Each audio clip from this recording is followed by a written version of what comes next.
gran mentira de la que ha sido víctima la humanidad, y hacía referencia a las muchas religiones que tienen millones y millones y cada vez más de devotos. Bueno, es una conclusión a la que se llega después de tanta investigación y de mucha reflexión, y hay muchas personas que llegan a esa misma conclusión sin necesidad de demasiadas reflexiones. ¿Por qué?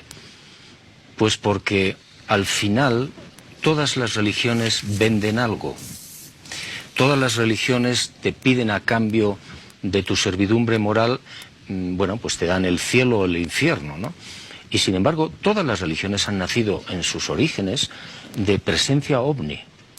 Todas. Todas. Empezando por la nuestra.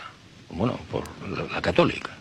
Ajá. Es decir, hay unas manifestaciones de luces, de seres, de objetos que descienden en determinados sitios, y a partir de ahí empieza a crecer una religión. Esto pasa mucho, se ve constantemente en las apariciones marianas. En muchos sitios del mundo hay 21.000 apariciones marianas desde el siglo IX. Se ven luces en Fátima, en Lourdes, en México, no sé, en 1000 sitios. Y entonces aparecen unos personajes que no tienen nada que ver con el aspecto que tiene la Virgen que después se venera. Por ejemplo, Fátima, la Virgen de Fátima normal que todo el mundo conoce, en realidad en la descripción que hacen los testigos en 1917 es de una mujer o hombre, no se sabe, muy pequeña, 1 metro, con un casco como una pecera en la cabeza y una bola de cristal en las manos, una capa y unos pantalones a cuadros. Claro, eso luego se ha cambiado porque a la Iglesia no le interesa ese aspecto, le interesa otro aspecto. Bueno, esto ha ocurrido siempre, en todas las religiones, y no digamos con el Islam. Es terrorífico. Es decir, cómo se manipula a lo largo de la historia las cosas que ocurren o que se dicen, ¿no? Constantemente manipuladas. Por eso yo siempre invito a la gente, si puede, a que filtre todo. Todo hay que filtrarlo. Cuando se genera polémica respecto de algunas creencias particularmente religiosas, ¿no? Sin duda que uno es sujeto de muchas críticas, de rechazos, de cuestionamientos. ¿Cuáles han sido? Y de injurias. Y de injurias, seguramente.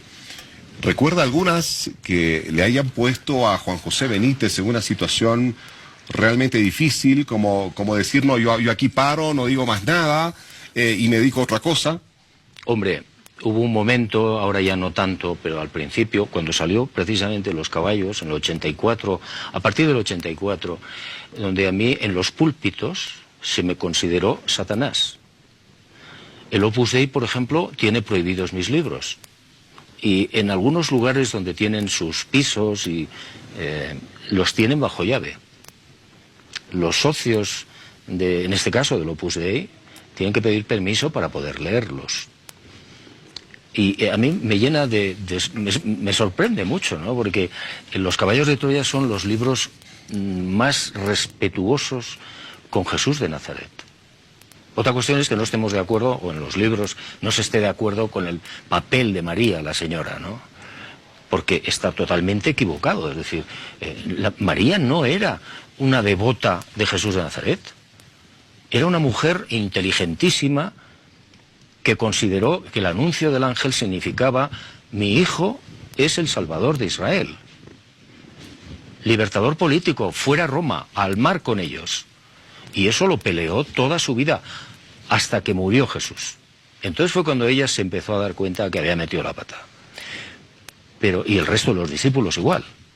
Todos pensaban que bueno, pues que este señor era el líder político, social, religioso y militar, que todavía lo esperan los judíos.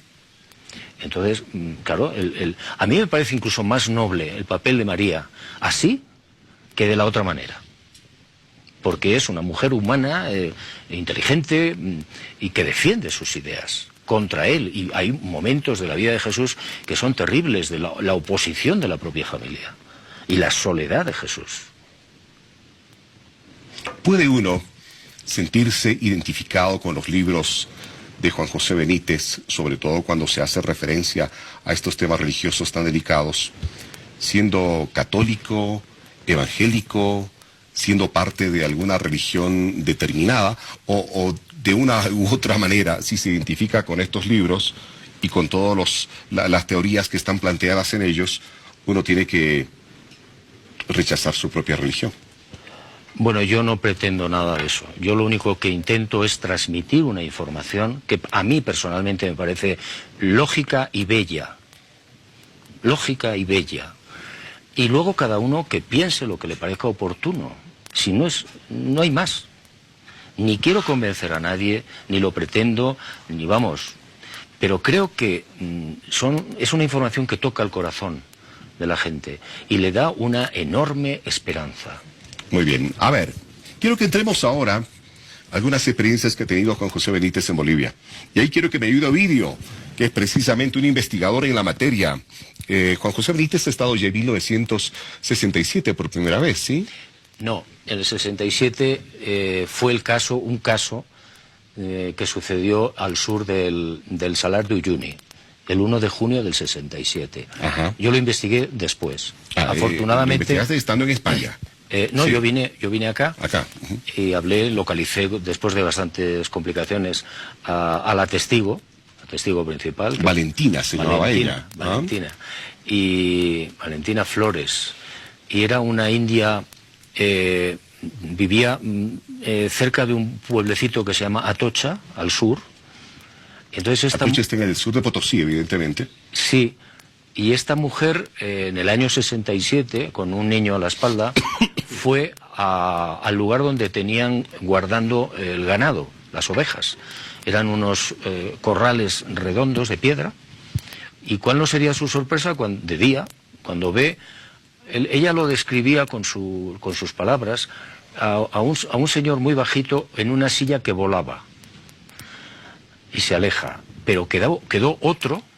que estaba dentro del corral matándole las ovejas. 63 ovejas.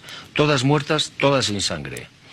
Y la pobre mujer agarró un palo, se fue para mi primo y le rompió, yo no sé si el brazo o la mano. Bueno, el tipo salió de allí como pudo, con la silla que volaba. Y bueno, pues imagínate, ¿no? La gente del pueblo fue a Oruro, dio cuenta de lo que había pasado y entonces los militares nombraron un destacamento, una comisión y fueron al sitio. Y efectivamente estaban las ovejas muertas, la sangre en las piedras del señor. Yo luego interrogué a los militares y me dijeron que en realidad habían ido porque pensaban que el Che Guevara estaba por allí.